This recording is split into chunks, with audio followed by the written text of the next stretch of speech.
नमस्कार, आप देख रहे हैं हमारा वीकेंड स्पेशल एडिशन। आपके साथ मैं हूं घनश्याम उपाध्याय।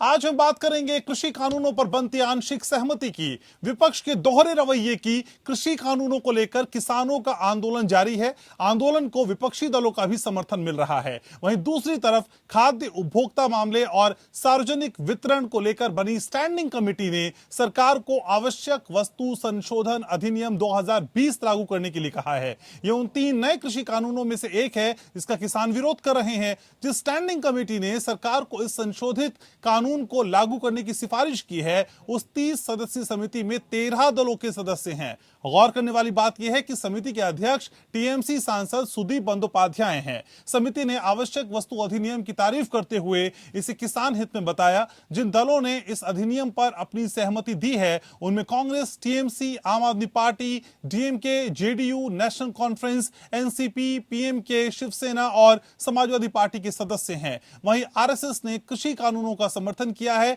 आरएसएस की रिपोर्ट में कहा गया है कि सियासी स्वार्थ के लिए किसान आंदोलन पर कब्जा किया गया और देश को अस्थिर करने की कोशिश हो रही है। आरएसएस ने किसान और सरकार के बीच बातचीत पर भी जोर दिया। सवाल यह है कि क्या वाकई विपक्ष सिर्फ सियासत कर रहा है? क्या वो बातचीत नहीं होने देना चाहता? कृषि कानूनों पर विपक्ष का दोहरा रवैया क्यों है? बाहर विरोध और समिति में सहमति क्यों? करेंगे पूरे मामले की पड़ताल, लेकिन उससे पहले आपको ये रिपोर्ट दिखाते हैं। कृषि कानूनों पर विपक्ष के बदले सुर।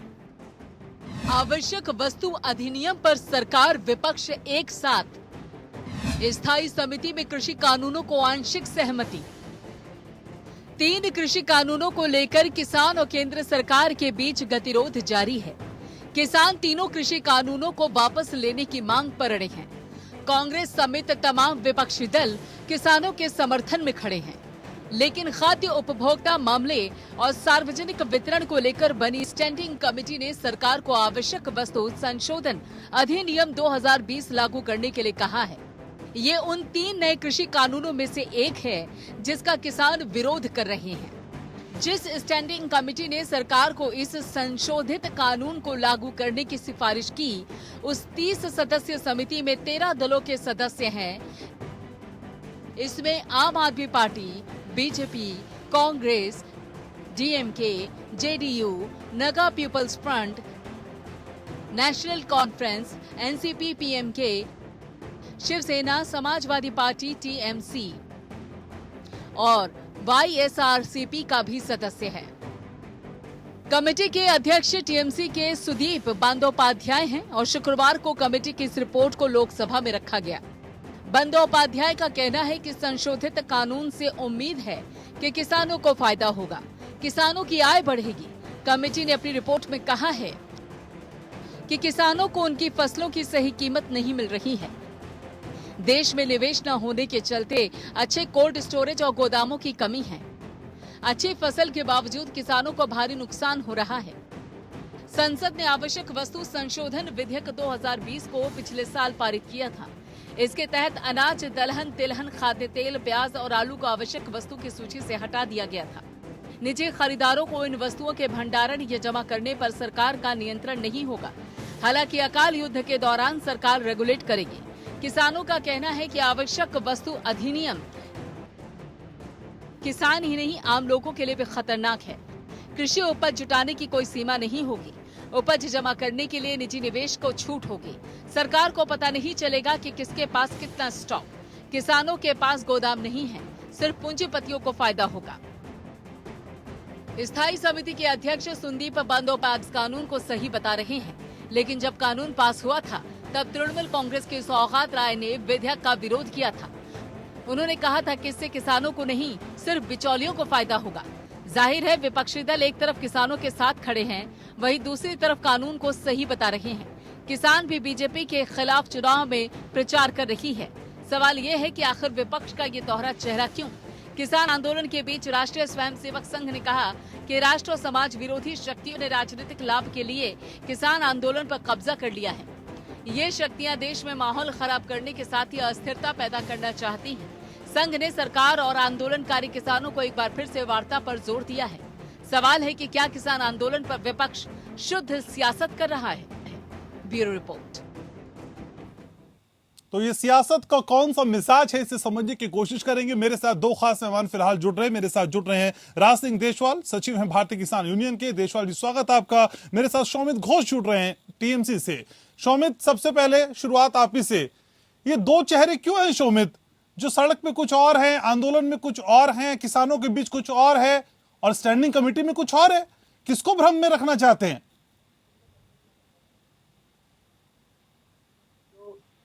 आपको आ रहा है मेरा आवाज? आ रहा है, बोलिए। हाँ, ये कोई भ्रम की जगह नहीं है। जो स्टैंडिंग कमेटी ने श्री बंदोपाध्याय ने कहा है, यहाँ पर हम पहले से कह रहे थे कि जो बिल है, इस बिल में जो आप इस कानून में बदल चाहते हैं, इस पे कुछ गंडगोल है जिससे आपको सरकार की तरफ से, सरकार को हमने बहुत बार कहा गया है सरकार को कि इसको आप थोड़ा बहुत चेंज कीजिए। जैसे उत्तराखंड में बार बार ये हमने कहा कि शौमित, आप अपडेट नहीं है। सॉरी, आप अपडेट नहीं है। शौमित, स्टैंडिंग कमेटी ने कहा है कि अक्षरशः हर्फ दर हर्फ, उर्दू में कहते हैं, इंग्लिश में कहते हैं वर्ड टू वर्ड, इस कानून को लागू कर दिया जाए। उसमें किसी भी संशोधन का जिक्र नहीं किया है। टीएमसी ने तो खासकर नहीं किया है, तो इसलिए ये मत बहकाइए कि हमने संशोधन की बात कही है। संशोधन की बात तो अभी भी कह रहे हैं। जो किसान यहाँ पर आंदोलन पे है, उसके जो आंदोलन की साथ आवश्यक वस्तु संशोधन अधिनियम, इसको पूरी तरीके से जिस रूप में सरकार ने कानून का रूप दिया है उसे लागू करने के लिए कहा गया है स्टैंडिंग कमेटी ने। और टीएमसी तो इसके सुपीरियर है, टीएमसी तो इसे रिप्रेजेंट कर रही है असल में, ये कह के। सुदीप बनर्जी ये जो कमेटी का प्रधान है। बनर्जी नहीं, सुमित बंदोपाध्याय। करेक्ट करिए शौमित, क्या हो गया आज? सुदीप बनर्जी बोल रहा हूँ, सुदीप बंदोपाध्याय। हाँ, सुदीप बंदोपाध्याय, बनर्जी नहीं। आप करेक्ट कर लीजिए। सुदीप बनर्जी को सुदीप बंदोपाध्याय कहते हैं। ओके, पर हम ठीक है, तो सुदीप बंदोपाध्याय के नाम से ही उनको जाना जाता है। शौमित घोष को मैं शौमित घोष ही कहता हूँ ना, शौमित बनर्जी नहीं कहता। बनर्जी और बंदोपाध्याय में कोई फर्क नहीं होता। ठीक है, चलन का नाम सुदीप बंदोपाध्याय है, जो मुझे पता है सर। और जो स्टैंडिंग कमेटी में लिखा गया है वो नाम सुदीप बंदोपाध्याय है। बहस का मुद्दा ये नहीं है, बहस का मुद्दा ये नहीं है। लेकिन मुझे ये बता दीजिए कि अब आप इसे मानने को तैयार क्यों हुए? देखिए, मानने की कोई बात नहीं। ये जो कमेटी है, ये तो बहुत सारे अपोजिशन पार्टी सब एक साथ बैठे हैं और ये कमेटी पार्लियामेंट्री कमेटी है। पार्लियामेंट्री की कमेटी के बारे में इस पर टिप्पणी करना हमारे लिए सही नहीं है। लेकिन जो किसान की आंदोलन था, जो आंदोलन चल रहा था, किसान के आंदोलन की जो नेताएं हैं, जो किसान है, वो टीएमसी के साथ, टीएमसी के नहीं बीजेपी के खिलाफ है, वो आंदोलन में शामिल भी हुआ है। ऐसा कुछ बात नहीं है कि हम पार्लियामेंट में एक, बाहर से एक। हम पहले से ही कह रहे हैं कि ये कुछ, आप एक बात को, एक पॉइंट को लेकर कह रहे हैं। आप पहले से ऐसा नहीं कह रहे हैं शौमित घोष, आप पहले से ऐसा नहीं कह रहे हैं। सौगत राय ने तीनों कानूनों की बुराई की। उन्होंने कहा ये किसानों के हित में नहीं है, इन्हें वापस लेना चाहिए। और अब टीएमसी जो स्टैंडिंग कमेटी का हिस्सा है वो कह रही है कि इसे अक्षरशः वर्ड टू वर्ड फॉलो करना चाहिए। दोनों बातों में बड़ा अंतर है शौमित। नहीं, पूरी जो कानून है, तीनों कानून को वर्ड टू वर्ड फॉलो करने के लिए ऐसा बात कहाँ है? एक कानून की बात कर रहा हूँ। हाँ, तो एक कानून की बात कर ले, थ्री कानून। तो ये आंशिक सहमति क्यों है? तो ये आंशिक सहमति क्यों? पहले तो आप तीनों के खिलाफ थे ना। आप आंशिक सहमत को अगर कहेंगे कि वर्ड टू वर्ड मतलब होता है एक पूरी की पूरी, एक टोटल जो लॉज बनाया गया है। स्टैंडिंग कमेटी में सिर्फ एक ही कानून की समीक्षा हो रही थी शौमित। स्टैंडिंग कमेटी में सिर्फ एक ही कानून की समीक्षा हो रही थी, वो है आवश्यक वस्तु संशोधन अधिनियम 2020। इसी की समीक्षा हो रही थी और इसी को वर्ड टू वर्ड कहा गया है। इसी कानून को वर्ड टू वर्ड कहा गया शौमित। That is not the entire farm bill 2020। TMC उसके खिलाफ में था, अभी भी टीएमसी उसके खिलाफ नहीं है। तो सौगत राय ने कहा है उसके खिलाफ नहीं है। अगर आप उस टोटल 3 बिल्स के एक बिल को लेकर वर्ड टू वर्ड फॉलो करने की बात कर रहे हैं, हम नहीं कह रहे, स्टैंडिंग कमेटी ने कहा है, सुदीप बंदोपाध्याय ने कहा है। और ये आपने अगर ये कहते हैं कि ये इससे तो टीएमसी का दोनों चेहरा दिखा रहा है। हाँ, दोनों चेहरा दिखाता है। ऐसा बिल्कुल नहीं, क्यों नहीं है? ऐसा ही है। तीनों कानून पास हुआ था। एक कानून अगर पास होता और अगर जो संसद की कमेटी है, वो कमेटी अगर ये कहता है, आप किसको भ्रम में डाल रहे हैं शौमित? किसको भ्रमित कर रहे हैं? अब मुझे तो भ्रमित नहीं कर पाएंगे आप। तीन कानूनों आप की तो आपने क्यों खिलाफत आप की, तो देश की जनता तीन को कमिट कर कानूनों रहे हैं के ना। आप अपोज थे, आप तो देश तीनों की जनता कानूनों को की कमिट आपने कर रहे हैं। बुराई की, आप ये अब दिखाना तीनों में से आप चाहते एक की हैं, तारीफ कर रहे हैं। आप तो ये दिखाना चाह रहे हैं ना कि टीएमसी का यह संसद से एक चेहरा है, बाहर में कुछ एक चेहरा है, ऐसा नहीं है। बिल्कुल ऐसा ही तीन है। कानून पास हुआ था प्रूव करिए ना, और क्यों नहीं है उसमें फिर ऐसा? टीएमसी पहले से ही ये कहा था, जो किसान अपने फसल को क्यों कॉर्पोरेट के हाथ में बेचेंगे। किसान अपने शोमित, फसल को- आप अपडेट और नहीं है MSP या फिर की मानना बात नहीं चाहते? आप मान के भी मानना नहीं चाहते। शोमित, आप मेरे साथ रहिए। राज सिंह देशवाल मेरे साथ है, किसानों के बड़े नेता हैं, उनसे बात कर लेते हैं, उनसे बात कर लेते हैं। देशवाल जी, ठीक है, शोमित आ रहा हूं। देशवाल जी, ये कैसी स्थिति है सर? इस विपक्ष के भरोसे तो आप आगे बढ़ने की कोशिश कर रहे थे, ये पार्लियामेंट में तो कुछ और है, आपके साथ कुछ और है। देखिए, हमारा जो संघर्ष है वो एक तरीके से व्यवस्था के विरुद्ध है। पहले कांग्रेस ने भी हमारे साथ कोई भला नहीं कर रखा है और भाजपा ने उससे भी ज़्यादा बुरा करा, और अगर ये टीएमसी भी भाजपा के साथ मिल जाए तो हमें कोई आश्चर्य नहीं होगा उसके अंदर, ये भी मिले उसके अंदर। मैं जो घनश्याम जी आप पूछ रहे थे, मैं एक बार सुमित जी से अनुरोध करूंगा कि वो ये बताएं, एसेंशियल कमोडिटी एक्ट के अंदर ये जो अमेंडमेंट हुआ था, आप उसको एक्सेप्ट करते हैं या उसके अगेंस्ट हैं? आप एक बात बताइए सुमित जी।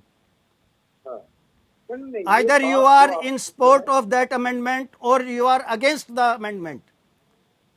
ममता बनर्जी ने पहले भी कह चुका है। और डोंट ऐसा आप क्लियर बात नहीं, आप जो है ना क्लियर नहीं है इसमें।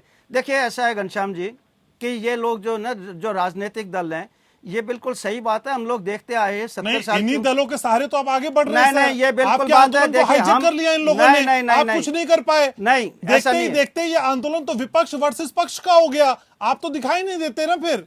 देखिए ऐसा होता है, ये लोग ये समझते हैं कि हम किसानों के साथ खड़े होके मंचों पे आ जाएंगे, अपनी स्टेटमेंटें देंगे तो उससे हमें जो है ना कुछ लाभ हो जाएगा देहात के अंदर। ये लोग इस लालच में आते हैं। बाकी हमें ये कोई किसी प्रकार की सपोर्ट नहीं करेंगे। हमारा कोई कल को ये पावर में आ जाएंगे, हमें इनसे लड़ना पड़ेगा। शुरुआत में आप विपक्षियों के साथ बात नहीं करना चाहते थे, किसी राजनीतिक पार्टी से बात नहीं करना चाहते थे, बाद में ये लोग आपके मंच तक आने की कोशिश करने लगे। देखिए लोकतांत्रिक देश हमारा, हमें अगर आके कोई आदमी हमारे सामने आके हमें समर्थन देता है, हम उसको क्या कह दें, you get out from here? नहीं, तो आप एक्सेप्ट मत करिए ना। पहले एक्सेप्ट नहीं हम कर कोई रहे थे। एक्सेप्ट नहीं कर रहे। पहले आप एक्सेप्ट नहीं कर रहे थे। हम कहीं ये नहीं कह रहे कि फला ऑपोजिशन के लीडर ने हमें सपोर्ट किया है, हम तो कभी नहीं कह रहे, हमने कभी कहा ही नहीं ये बात। ये लोग आपकी रैलियों में आते हैं, ये लोग अपने स्वार्थ के लिए आते हैं, आप आने देते हैं। आज हम बात कर रहे हैं किसान आंदोलन की, बात कर रहे हैं स्टैंडिंग कमेटी की, क्योंकि स्टैंडिंग कमेटी में आवश्यक वस्तु संशोधन अधिनियम 2020 को लेकर आंशिक सहमति जताते हुए वो तमाम दल दिखाई देते हैं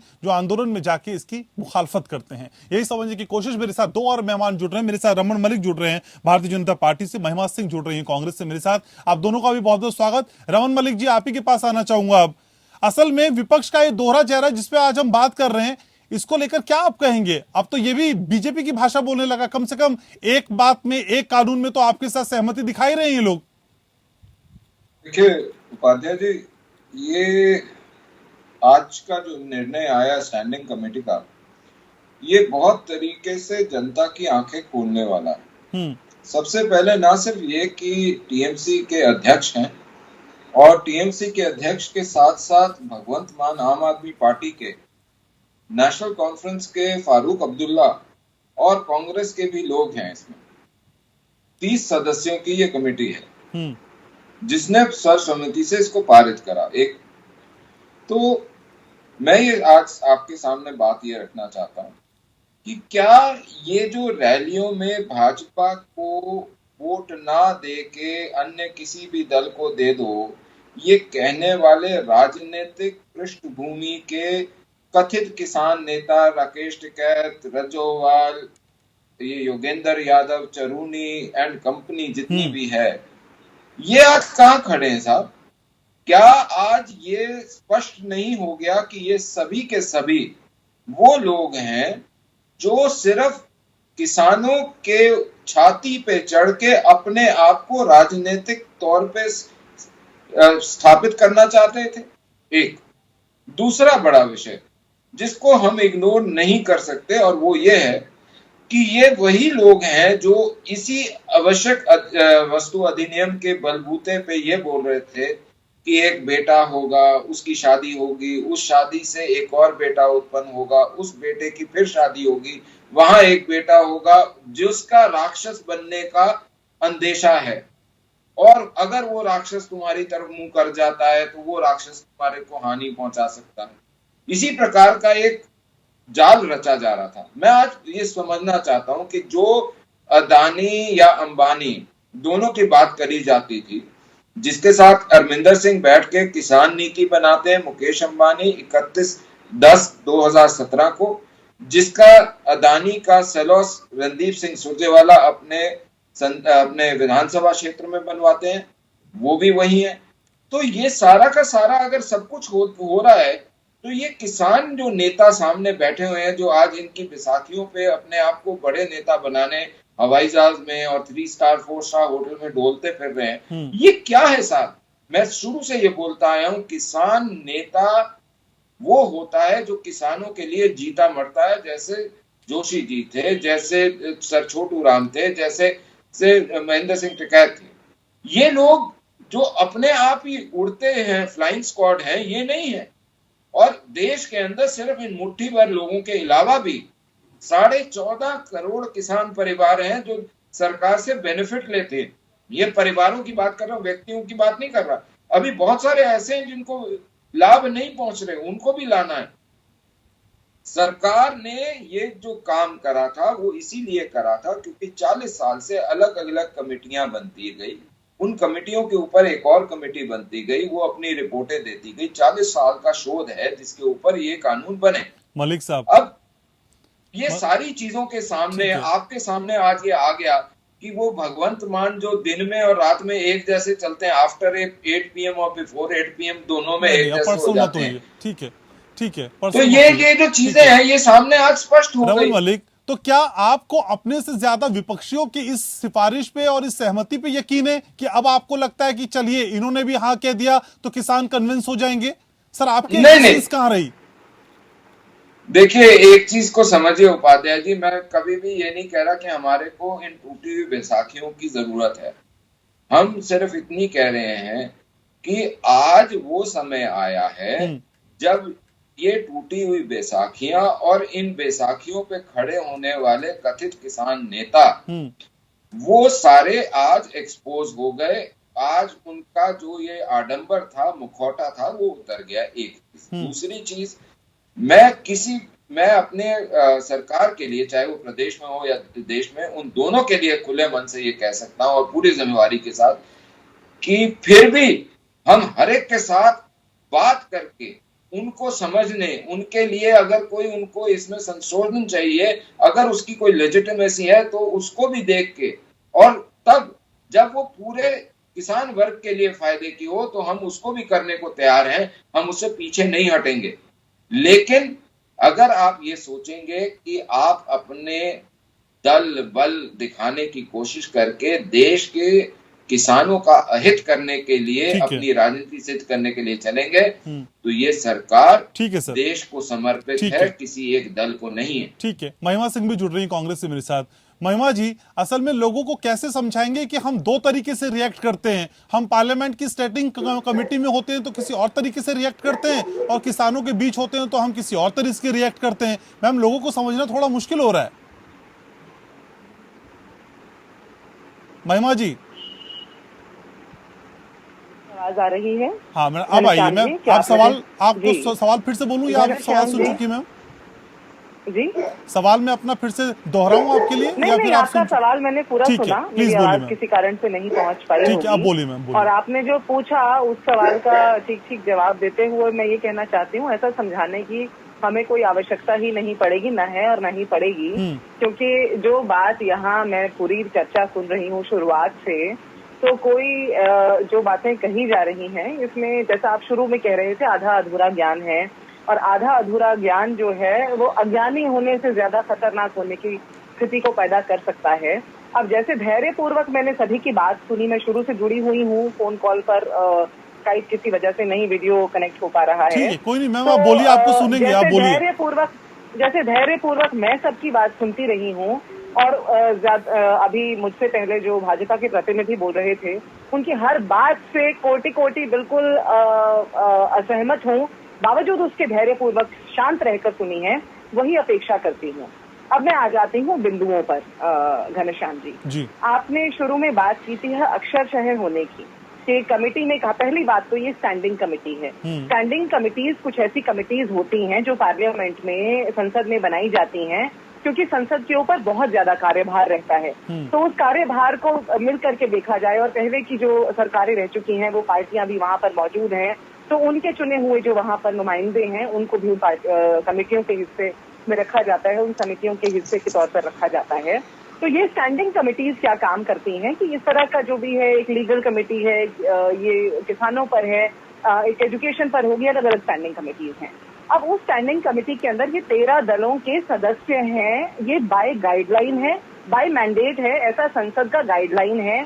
आप यहाँ ये नहीं कह सकते हैं कि ये अपनी इच्छा से आकर के यहाँ पर तो सहमति जता रहे हैं और बाहर ये अखाड़े में, बाहर ये फील्ड पर, क्षेत्र में ऐसा नहीं कर रहे हैं। नहीं, ये लोग स्टैंडिंग कमेटी के मेंबर्स हैं, सदस्यता इनकी है, इन्हें संगठित, इन कमेटीज को पहले ही गठित किया गया है।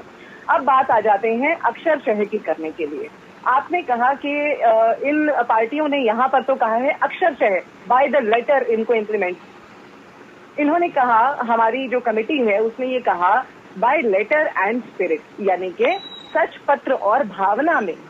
उन्होंने ऐसा कहकर के, इन शब्दों को वहां पर जोड़ करके ये चेताया है सरकार को कि देखिए ऐसा नहीं होगा कि आप अपने हिसाब से इंटरप्रिटेशन कुछ भी कर लेंगे, क्योंकि देखिए कानून में सबसे बड़ी बात होती है इंटरप्रिटेशन की।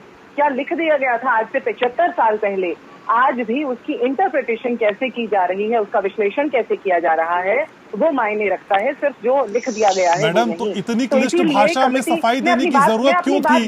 आप सीधे सीधे मुखालफत करते ना मैम, आप सीधे सीधे मुखालफत करते, अपोज करते, जैसा कि आप सड़कों पे करते हैं। देखिए मेरी बात आप मुझे, मैं जो कहना चाहती हूँ, मैं बिंदु लेकर आई हूँ, मुझे कहने दें। नहीं मैम, आप आउट ऑफ लाइन जाएंगे तो मैं बोलूंगा। नहीं, ये 2 बिंदु आप मुझे रखने दें। पहली बात तो अक्षरशः नहीं है, पत्र, सच, पत्र और भावना की बात है कि पूरी भावना में उसे करें। दूसरी बात, इस रिपोर्ट के अंदर इस कमेटी ने ये चेताया है सरकार को कि देखिए जनाब, ये जो चीजें हैं, ये जो खाद्य पदार्थ हैं, ये जो इसेंशियल कमोडिटीज हैं, इसमें सार्वजनिक वितरण प्रणाली में सबको लाभ नहीं मिल पाता है। तो सरकार कृपा करके इस पर भी ध्यान बनाए रखे कि अधिनियम के लागू होने के बाद प्रतिकूल रूप से ये जो लोग पीड़ित हो सकते हैं उनके ऊपर, ये मैं रिपोर्ट की भाषा बता रही हूँ आपको, मेरी अपनी बनाई हुई भाषा नहीं है।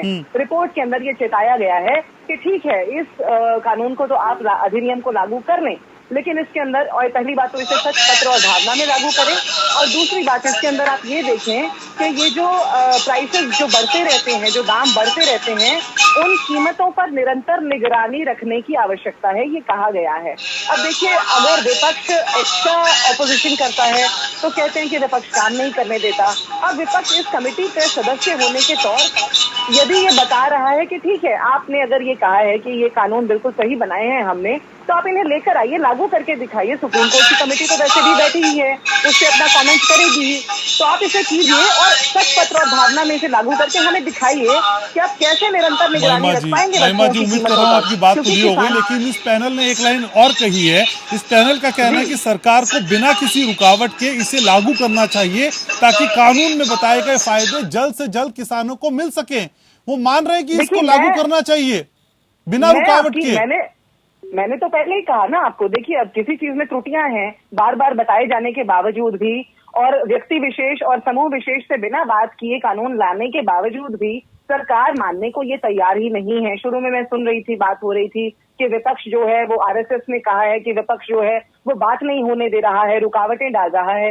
अरे भाई, प्रधानमंत्री जी कहते हैं we are just 1 call away. कितने कॉल्स कर लिए प्रधानमंत्री जी ने? क्या गए क्या किसानों के बीच में बात करने के लिए? बिल्कुल नहीं गए। हाथी के दांत खाने के और दिखाने के और हैं। मेरा ये इशू है नहीं कि सरकार और किसानों के बीच बातचीत क्यों हो रही है, मेरा ये इशू नहीं है कि क्यों नहीं हो रही है। मेरा इशू ये है कि कांग्रेस जितनी मुस्तैदी के साथ किसानों के बीच में इन्हें अपोज करती है, उसी मुस्तैदी के साथ स्टैंडिंग कमेटी में भी अपोज कर देती। घनश्याम जी बिल्कुल अपोज कर रही है, इस पटल पर भी अपोज कर रही है, एक क्षेत्र में भी कहाँ काम है? स्टैंडिंग कमेटी तो नहीं कहती है ऐसा। करके ही मानेंगे।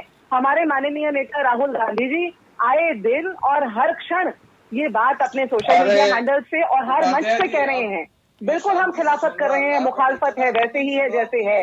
लेकिन ये जो कमेटी है, इन कमेटीज का रोल बहुत अलग है। आप इसे इस तरह से न बताएं, इस तरह से न रखें कि यहाँ पर आ करके दल इसमें शामिल हो गए हैं। इस कमेटी के अंदर दल सारे विपक्षों से और जो मैडम, तो आप मुझे ये समझा रही हैं कि स्टैंडिंग कमेटी में जिन दलों को शामिल किया जाता है उनसे कहा जाता है कि आप ऐसा ही बोलें? आप मुझे ये बता रही हैं? बिल्कुल भी नहीं, मैं तो नहीं बता रही। तो फिर मैम, आप तो स्टैंडिंग कमेटी के प्रासंगिक होने पे सवाल उठा रही है ना। आप कह रही हैं कि इनका रोल ही ऐसा होता है। घनश्याम जी, एक छोटा सा उदाहरण मैं दे देती हूँ। मैं तो ये बता रही हूँ कि छोटा बच्चा जब करंट लगने, उसको चिताते हैं करंट लग जाएगा, उसमें हाथ मत डालने सॉकेट में, वो फिर भी जाता है, तो हम कहते हैं चलो भाई हाथ डाल के, जब करंट लग जाएगा तो समझ में आ जाएगा। तो आप ये ले आए कानून, जब आप मैडम, मैम पता नहीं क्यों मैम बहुत हल्का एग्जाम्पल दे दिया आपने, बहुत हल्का एग्जाम्पल दे दिया मैम। इस गंभीर विषय में ये हल्का एग्जाम्पल है, बहुत गंभीर विषय है, गंभीर विषय। लेकिन जिस तरह से आप ट्रीट कर रही हैं और जो बता रही हैं वो बहुत हल्के अंदाज में बता रही हैं मैम। इतना हल्का विषय नहीं है। आप स्टैंडिंग कमेटी के प्रासंगिक होने पे सवाल उठा रही हैं, आप उनके रोल को लेकर सवाल उठा रही हैं। आप ये बता रही हैं कि जितने दल उसमें शामिल किए जाते हैं वो एक स्टेटमेंट को लेकर काम करते हैं। मैम, ये आप ही के लोग हैं जो वहां काम कर रहे हैं। मैंने, आप मेरे शब्दों को अपना प्रारूप न दे। रमन मलिक साहब, आप कुछ कहना चाह रहे थे और कहने से ज्यादा जब महिमा जी बोल रही थी तो आपने माथा पकड़ लिया, अपना सिर पकड़ लिया। सर बताइए इसकी वजह। देखिए, मैं समझता था कि सिर्फ एक ही है। मैं आज ये संतुष्ट हूं जान के कि अनेक हैं कांग्रेस में। जिस प्रकार से ये दर्शाया गया है कि स्टैंडिंग कमेटी के ऊपर दबाव होता है, इस देश के लोकतंत्र, संविधान और उसके द्वारा चुने गए, चाहे वो किसी दल के 40 हों या 50 हों या 303 हों, उन सभी सांसदों के ऊपर आज इन्होंने सवालिया निशान उनकी इंटेग्रिटी के ऊपर लगा दिया। मैं ये जो बच्चे को करंट लगने की बात थी, तो एक बच्चे को तो करंट लगा हुआ है, वो आज तक उसी में झुनझुना रहा है। मैं ये समझना चाहता हूं कि जब ये स्टैंडिंग कमेटी की रिपोर्ट आती है उसमें बहुत क्लियर होता है कि there are XYZ MPs who have opposed it, who have supported it, इस तरीके की सारी नोटिंग्स होती हैं। इसके अध्यक्ष बंदोपाध्याय जी हैं, इसमें भगवंत मान है, इसमें फारूक अब्दुल्ला हैं, इसमें कांग्रेस के विभिन्न नेता हैं। तो अगर ये सारे थे और ये नामी गिरामी लोग हैं आम आदमी पार्टी के, बेशक भगवंत मान जैसे भी बेचारे रहते हों, जिस भी मादकता में रहते हों, लेकिन फिर भी वो उनके सांसद हैं। अब मैं ये समझना चाहता हूं इस देश के, आपके चैनल के माध्यम से, हो सकता है महिमा जी भी सुन रही हो, उसको समझें कि मेरे को ये समझाएं कि क्या इस देश के अंदर संविधान के द्वारा स्थापित जो MPs हैं उन्हें अभिव्यक्ति की आजादी नहीं है? जब आप प्रधानमंत्री को गाली देना चाहें तब बोल सकते हैं, और जब आप अपोज करना चाहिए किसानों के लिए, जैसे आपने अपना स्टैंड दिखाया है, तो आपने नहीं करा। और ये वो कानून है जिसके बलबूते पे ये पूरी एजुटेशन खड़ी करी गई है साहब। अब मैं ये सवाल आपके माध्यम से पूछना चाहता हूं और रखना चाहता हूं कि मैंने जैसे पहले बोला, ये इनका चाल चरित्र और चेहरा जो दोहरा है उसको बेनकाब करा है इस चीज ने। मैं आज भी ये बोलता हूं और बड़े गंभीरता से बोलता हूं, चाहे वो राकेश टिकैत हो, चाहे वो रज्जोवाल हो, चरूनी हो, चाहे वो योगेंद्र यादव हो, या बाकी जो वामपंथी और कांग्रेसी इसमें घुसे हुए हैं, इन सब के सब जो आज तक ये बोलते आ रहे थे और इनकी स्टेजेस पे जा रहे थे, कांग्रेस वाले और दूसरे विरोधी दल इनकी स्टेजेस पे जा रहे थे और ये उनकी स्टेजेस पे जा रहे थे, तो आज ये कम से कम ये बोले देश को कि हाँ हम एक साथ हैं। कम से कम देश को ये एक्सेप्ट तो करें कि हम अली बाबा और 40 चोर इकट्ठे हैं। क्यों नहीं बोलते हैं? लड़िए, खुल के लड़िए, विरोध करिए, ठीक है मलिक साहब, ईमानदारी से विरोध करिए, आपकी बात हुई, बेईमानी के साथ मत करिए। ठीक है। हाँ, मैं जल्दी से मैम, फिर मैं आगे बढ़ रहा हूँ। हाँ, मैं दो बातों का जवाब देना चाहूंगी कि बिल्कुल ठीक कहा रमन मलिक जी ने कि कांग्रेस में एक नहीं अनेक हैं इनकलाबी। और दूसरी बात ये कि हाँ, वो जो करंट लगने से झंझना रहा है देश, ये जो कृषि क्रांति हुई है देश के अंदर, वो करंट लग गया है कानूनों का और झंझना रहा है देश। और इसका जो अरे झंझना मलिक साहब एक एक करके, मलिक साहब बोलिए नहीं। देखते जाइए, अभी आप देखते जाइए। नहीं, ये क्या मतलब, मैं ये पूछ रहा था, एक तरफ आप सांसदों की देश में के लोकतंत्र के द्वारा स्थापित, ठीक है प्रक्रिया में चुने हालांकि हुए आपने, सांसदों की ठीक चैनल है के मलिक ऊपर साहब शोर नहीं, बेइज्जती कोई समझ करती नहीं है। आएगा मलिक साहब, शोर नहीं, समझ में नहीं आ पाएगा। महिमा जी, हालांकि आपने अपनी सुविधा के हिसाब से दो बातों का जवाब दे दिया, लेकिन एक बात मलिक साहब ने और उठाई, क्या इस देश के सांसदों को अपनी अभिव्यक्ति की आजादी नहीं है? अगर इस पे भी बात आप करती तो ज्यादा अच्छा होता। बिल्कुल बिल्कुल है, लीजिए, इस पर आप हमारा उत्तर लीजिए। हाँ तो बताइए ना मैम, आपने तो कह दिया स्टैंडिंग कमेटी में अपनी अभिव्यक्ति बराबर स्टेटमेंट की होती है। सांसदों ने अपनी अभिव्यक्ति बराबर की है, करते रहे हैं, करते जा रहे हैं। लेकिन जैसा मैंने पहले ही कहा, स्टैंडिंग कमेटी में जब कोई सदस्य होते हैं तो वो किसी भी पार्टी से ऊपर उठ करके संसदीय समिति के सदस्य होते हैं। सच बोलते हैं, इसका मतलब इसका मतलब पार्टी के झूठ से ऊपर उठ के वो सच बोलते हैं।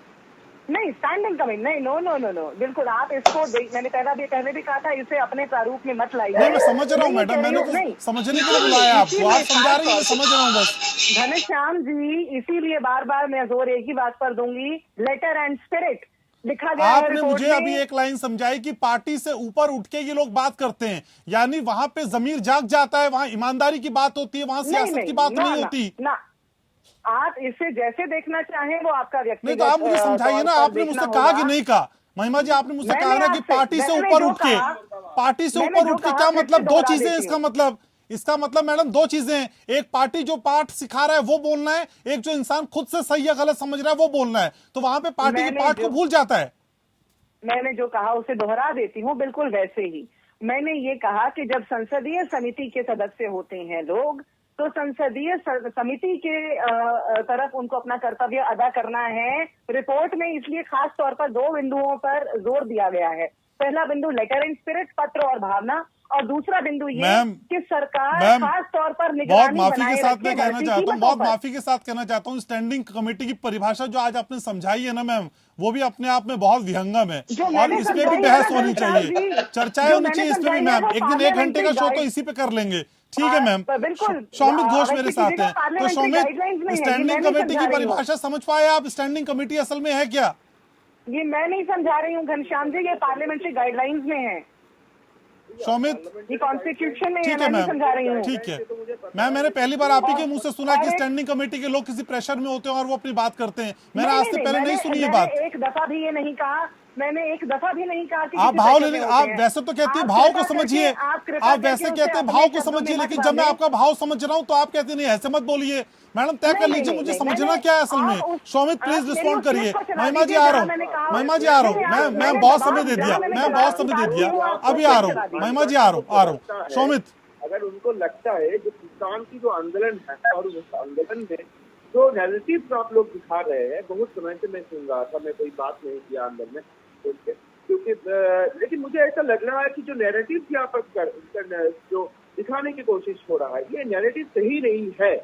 क्योंकि अगर पार्लियामेंट में यहाँ पर फार्मर्स बिल 2020, ये तीनों बिल है, तो फिर से ये कह रहा हूँ, किसान सिर्फ एक बिल के लेकर आंदोलन पे नहीं है, हजारों लाखों किसान आंदोलन पे, रास्ते पे, सड़कों पे नहीं है। शौमित देखिए, इतने बच्चे नहीं है सर, आप इतने मासूम नहीं है। शौमित, छोटा सा सवाल, शौमित बात कर रहे थे, मैं कहीं पर भी इंटरप्ट नहीं किया, तो मुझे अपने बात कहने दीजिए। ठीक है, मैं इंटरप्ट नहीं करूंगा आपको, लेकिन मुझे ये बस समझा दिए, जो 3 चीजें आपको किसानों को लेके पसंद नहीं थी, जिसकी आप मुखालफत कर रहे हैं, जिसके विपक्ष में आप हैं, ठीक है, आपका अपने स्टैंड है, लेकिन उन 3 में से एक इशू जब स्टैंडिंग कमेटी के पास जाता है तो वहां पे आप ये क्यों कहते हैं कि इसे बिना किसी रुकावट के जल्द से जल्द लागू कर देना चाहिए, जिससे किसानों को फायदा हो पाए? मुझे ये बदले हुए अंदाज को समझाइए बस। यहाँ पर यहाँ पर सब पार्टी का लोग था, यहाँ पर सुदीप बनर्जी जो हमारा पार्लियामेंट का दल नेता है वो था, जिससे इसके आपका लेटर भी था, लेकिन इसका मतलब ये नहीं है कि that is the farm bill 2020। आप बात को घुमा के एक ही बात क्लियर करना चाहते कि फार्म बिल 2020 को तो सीएमसी सपोर्ट कर दिया है, सीएमसी फार्म बिल 2020 को सपोर्ट नहीं किया है। ये खुलेआम कह रहे हैं, ममता बनर्जी हमारा पार्टी का सुप्रीमो है, वो स्टेज से बार बार यही कह रहे हैं हम फार्म बिल 2020 का खिलाफ है। लेकिन यहाँ पर अगर आप ममता बनर्जी का स्टेटमेंट को क्लियर से देखेंगे, जितने भी रैलीज में भी वो बोल रहे हैं कि हम चाहते हैं कि मलिक साहब, आ रहा हूं एक मिनट। 2020 में। एक लाइन का सवाल। बोलिए शोमित, आप बोलिए। अच्छा, जैसे कि ममता बनर्जी ने बहुत बार ऐसे भी कहा है, देखिए यहाँ पर कुछ चेंजेस हम चाहते हैं।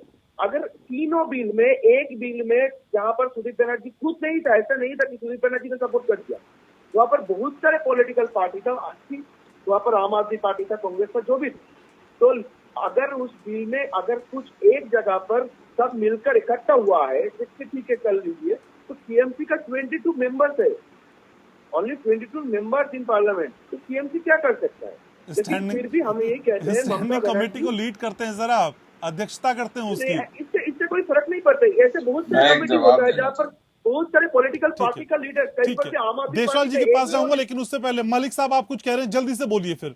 हाँ, मेरा सिर्फ इतना सा लाइन है जो मैं बात करना चाहता हूँ। एक तो टीएमसी और बाकी विपक्षी दलों के ऊपर कांग्रेस की प्रवक्ता ने आज उनके अस्तित्व और उनकी क्षमताओं के ऊपर, उनके लोकतांत्रिक अधिकारों के ऊपर और उनकी लोकतांत्रिक समझ के ऊपर भी सवाल उठा दिया। एक बिल्कुल नहीं, दूसरी चीज, बिल्कुल नहीं मैडम आप सुनिएगा, दूसरी चीज, जिस तरीके से आपने उनको बोला है कि उनका अपना एक मानस होता है, तो पार्टी लाइन अलग होती है, ये अलग होता है, वो अलग होता है, ये भी आपने देश को समझते हैं। तीसरी चीज जो मैं सौमित भाई से बोलना चाहता हूँ वो ये है कि चलिए हम इसको दूसरी नजर से देखते हैं कि एसेंशियल कमोडिटी एक्ट 2020 ये इन 3 विधेयकों में से एक ये था। इसका प्रॉब्लम सॉल्व हो गया, स्टैंडिंग कमेटी ने सारों ने मिलके ये क्लियर करा, इसको हम साइड पे कर देते हैं। तो क्या ये पॉजिटिव नहीं है कि देश का जो मानस है सांसदों का, उसने इसको एक तरफ करके इसको ठीक कर दिया कि जी ये ठीक है, अब बाकी 2 विषय मलिक साहब आपने छोटी सी बात कही थी सर, लंबा समय ले लिया है। ठीक है सर, छोटी सी बात कही थी, लंबा समय ले लिया, मैं आऊंगा आपके पास। और देशवाल जी भी कुछ कहना चाह रहे हैं बहुत देर से। देशवाल जी एक सवाल मैं आपसे जानना चाहता हूं, जिस तरह से पॉलिटिकल दल अभी समझा रहे हैं, चाहे वो स्टैंडिंग कमेटी की परिभाषा हो, चाहे ये बता रहे हैं हम इतने सारे लोग हैं, हमारी इतनी वक्त नहीं थी, इतनी हैसियत नहीं थी, किसान क्या समझ रहे हैं ऐसे में? मैं बताऊं, हमारे लिए ये कोई आश्चर्यजनक बात नहीं है। अभी मैं आपको कुछ ही दिनों के भीतर जो घटनाक्रम हुआ है देश के सामने, मैं थोड़ा सा आपका ध्यान आकर्षित करना चाहूंगा। कांग्रेस, भाजपा और टीएम वालों के तीनों सुनना जी, आप लोग तो विद्वान आदमी हैं, आप लोगों से मैं बहस में तो जीत नहीं सकता, लेकिन मैं आप लोगों के सामने आप ही के मेंबर पार्लियामेंट्स और इनकी जो है ना बातें रखना चाहता हूँ। राज्यसभा के अंदर हमारे कृषि मंत्री तोमर साहब पूरे सदन से पूछ रहे कि बताइए इस कानून के अंदर काला क्या है। आप कह देते हो काला कानून, काला कानून, काला कानून, बताइए इसके अंदर काला क्या है। बात हो रही थी, आनंद शर्मा जी उससे पहले बोले थे और आनंद शर्मा जी ने काला कानून कह के जो है ना ये बातें वहाँ राज्यसभा में की थी। जब तोमर साहब ने पूछा कि बताइए इसमें क्या काला है, तो आनंद जी वैसे ही मुस्कुरा रहे थे जैसे आज मलिक साहब मुस्कुरा रहे हैं। वो जो है ना उन्होंने उसका कोई जवाब नहीं दिया। क्या आनंद शर्मा जी को जो है ना पता ही नहीं था कि इसके अंदर क्या काले हैं? अगर पता नहीं था तो फिर उन्होंने राज्यसभा में बोला क्यों? अब मैं आता हूं दूसरी बात, ये कांग्रेस वालों के लिए ये है आप लोगों का चरित्र। आप लोगों को सब पता था, लेकिन आप लोग जो है ना उतना ही बोलते हो जितना आपने बोलना, उसके आगे आप लोग नहीं बोलते। सूट करता है उतना ले लेते हैं। अच्छा, अब आइए दूसरी बात, मैं भाजपा का जो है ना इसका भी आपको दिखा दूं। भाजपा के अंदर सुषमा स्वराज ने क्या कहा था, अरुण जेटली ने क्या कहा था, हमारे आदरणीय प्रधानमंत्री नरेंद्र ये मोदी साहब, इन्होंने जब ये मुख्यमंत्री थे तो एमएसपी के ऊपर क्या कहा था कि ये लागू होनी चाहिए और ये इसको लीगल गारंटी मिल, ये सारी बातें कही थी ना। अभी लेटेस्ट सतपाल मलिक जी ने, जो हमारे गवर्नर हैं, भाजपा के प्रतिनिधि भी थे, भाजपा पार्टी से भी रहे, इन्होंने क्या, मैं किसी की स्टेटमेंट रिपीट नहीं करना चाहता यहाँ पे, इन्होंने क्या कहा ये भी पूरे देश ने सुना है।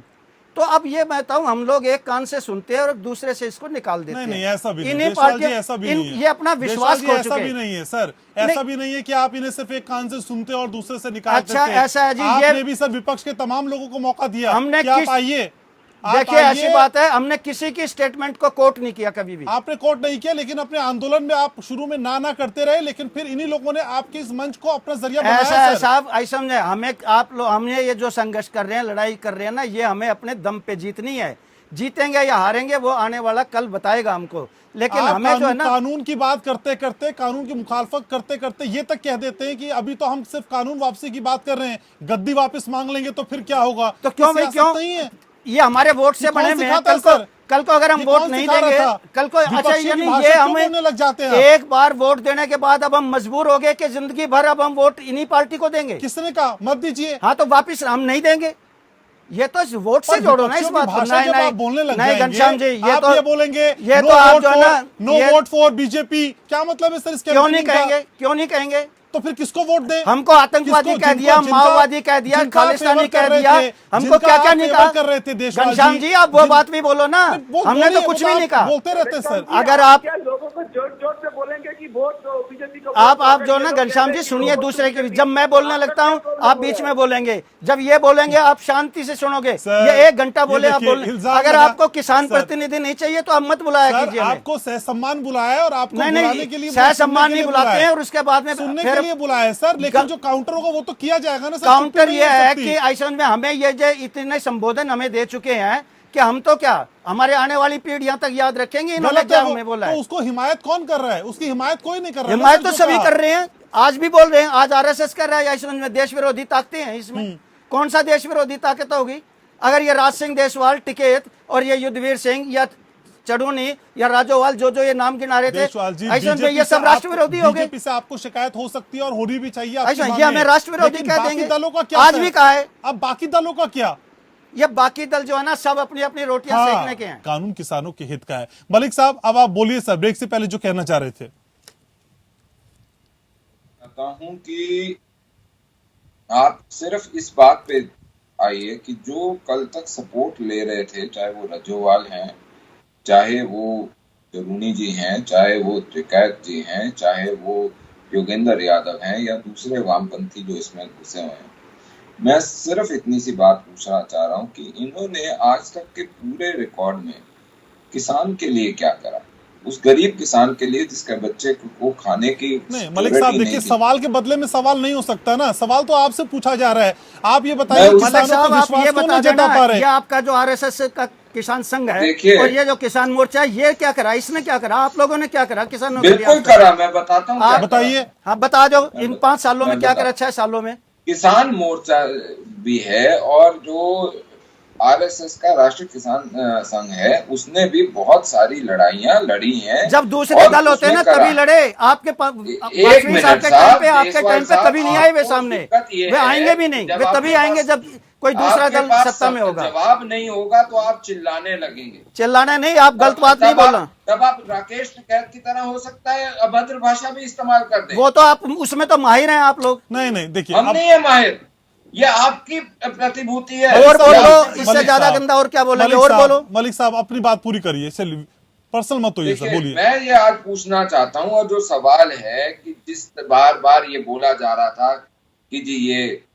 जमा कर लेंगे, फिर ये कर लेंगे, फिर वो कर लेंगे, आज ये पूरा विषय जो रखा जाता था और जिसके बेसिस पे इस राक्षस का चेहरा बनाया जाता था कि ये 3 कानून ऐसे राक्षस बनेंगे, तो मेरा पूछना ये है कि आज उसका अहम हिस्सा जब इन सब ने इकट्ठा करके उसको अप्रूव करा है, तो क्या इनका और इनके द्वारा प्रायोजित कथित किसान नेताओं का चेहरा उजागर नहीं हुआ? अगर नहीं हुआ तो मेरा खंडन करिए। मलिक साहब, ये ब्लेम गेम के अलावा आप मुझे ये बता पाएंगे सर, इस डेडलॉक में, इस दीवार में कोई दरवाजा बातचीत का निकलेगा कि नहीं निकलेगा?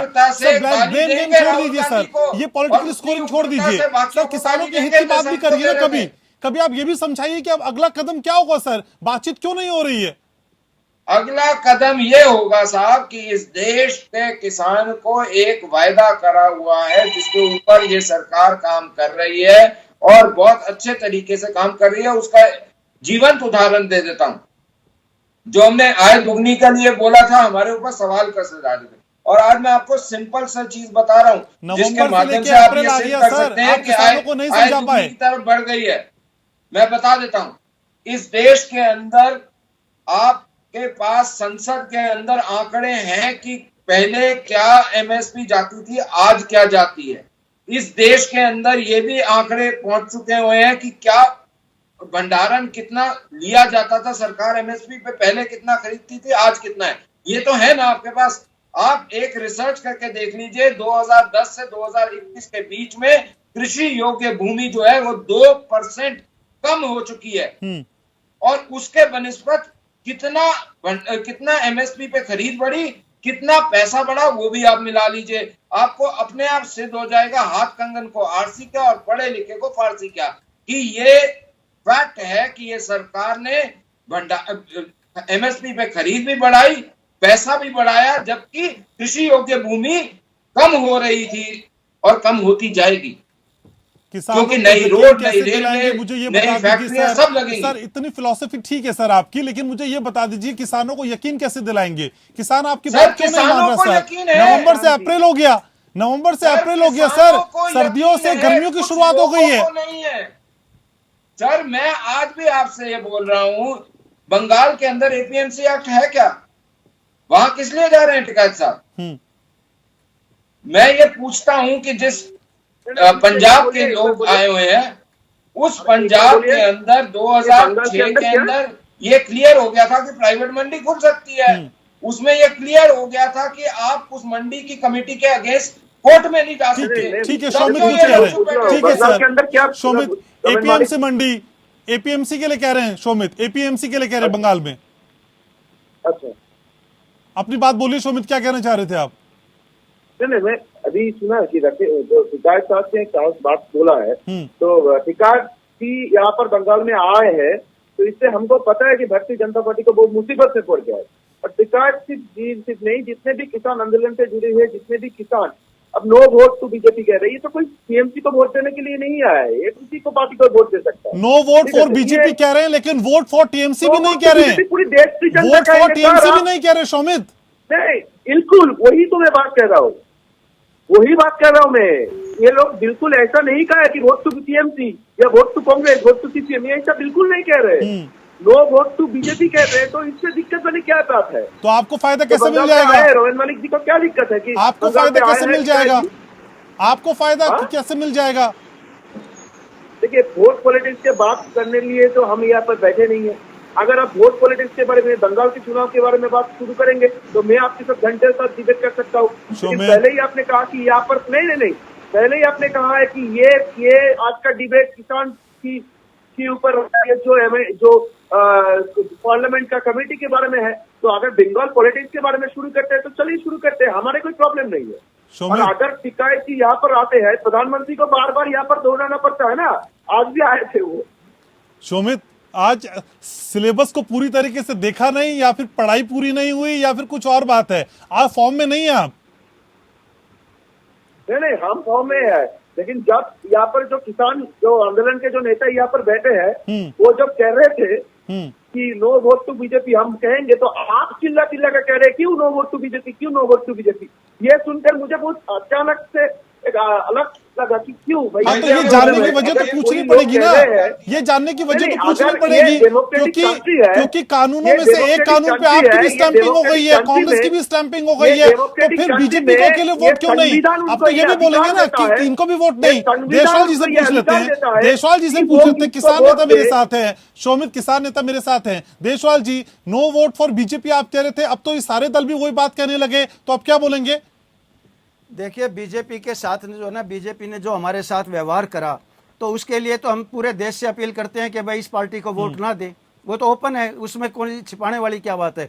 मैं ये कह रहा था, अभी मेरे भाई मलिक साहब कह रहे थे बंगाल के बारे में, इनको दुख प्रकट करा के वहाँ एपीएमसी ये मंडियां नहीं है। ठीक है, बंगाल की बड़ी चिंता लगी मेरे भाई ने। मैं ये कह रहा हूँ, ये बिहार में तुमने बंद कर दी थी, आज बिहार के अंदर क्या पोजीशन है? एनुअल मंथली इनकम जो है 42,000 है एक साल की 42,000 रुपये इनकम है वहाँ के किसान की एवरेज। और पंजाब और किसान यहाँ पे हरियाणा के अंदर जहाँ मंडियां हैं, वहाँ की आप देख लो क्या इनकम है। 2 लाख से ऊपर जो है ना पंजाब की है, 1,90,000 के करीब जो है। देशवाल जी 30 सेकंड में बताइए सर, राजनीतिक दलों पे यकीन है कि नहीं है? 30 सेकंड में सर। बिल्कुल नहीं, ठीक है, हमें अपनी लड़ाई खुद लड़नी है सरकार से। तो किसान ये मान चुके हैं कि अब असल में जो लड़ाई है वो सिर्फ किसानों की और सरकार की है, और किसी भी राजनीतिक दल पे अब कोई यकीन नहीं रहा। बहुत शुक्रिया आप सभी खास मेहमानों को आने के लिए, चर्चा में जुड़ने के लिए और राय रखने के लिए। तो स्पेशल एडिशन में इतना ही।